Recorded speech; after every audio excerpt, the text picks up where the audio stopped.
Hi friends, அனைவருக்கும் வணக்கம். Sun pictures சூப்பராக ஜெயிலர் 2 படத்தை ப்ரொடியூஸ் பண்ணிகிட்ருக்காங்க.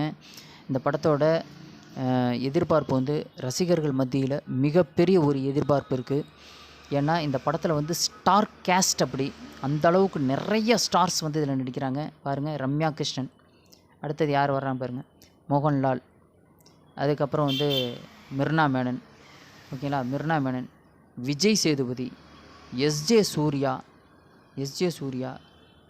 அதுக்கப்புறம் சிவராஜ்குமார், ஷாருக் கான் நடிச்சிருக்காருங்க. இந்த படத்தில் ஷாருக் கான் சூப்பரான ஒரு கேரக்டர் நடிச்சிருக்காரு. இப்போ சமீபத்தில் விஜய் சேதுபதி ஒரு பேட்டி ஒன்று கொடுத்துருக்காரு. அதை பற்றின அப்டேட் தான் இப்போ நீங்கள் இந்த வீடியோவில் பார்த்துட்ருக்கீங்க.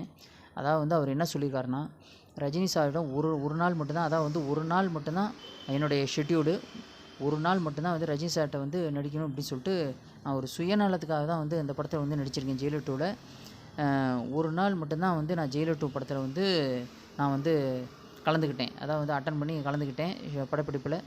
ஆனால் அதுவும் என்னுடைய சுயநலத்துக்காக தான் நான் நடிச்சிருக்கேன்.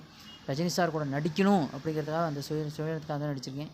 அந்தளவுக்கு ரஜினி சார் மேலே எனக்கு ரொம்ப ரொம்ப பற்று பாசம் எல்லாமே இருக்குது அப்படின்னு சொல்லிட்டு அவரே சொல்லியிருக்காரு. அதாவது I did this film out of my selfishness என்னோட சுயநலத்துக்காக தான் நடிச்சிருக்கேன்னு சொல்லியிருக்காரு. யார் தாங்க நடிக்கணும் அப்படின்னு சொல்லிட்டு ஆசைப்படாமல் இருப்பா? கண்டிப்பாக நடிக்கணும் அப்படின்னு சொல்லிட்டு தான் ஆசைப்படுவாங்க. அந்த ஒரு ஆசை தான் விஜய் சேதுபதிக்கும் வந்திருக்கு. அவருடைய சுயநலத்துக்காக இந்த படத்தை நடிச்சிருக்காரு. வித்யா பாலன் இந்த படத்தை நடிச்சிருக்காங்க. வித்யா பாலன் ஒரு முக்கியமான சூப்பரான ஒரு கேரக்டரில் பண்ணுறாங்க.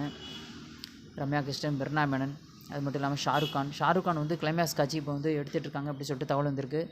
ஷாருக் கான் எஸ்ஜே சூர்யா, ரஜினி சார் சம்மந்தப்பட்ட காட்சிகள் எடுத்துகிட்டு இருக்காங்க அப்படின்னு சொல்லிட்டு தகவல் வந்திருக்கு.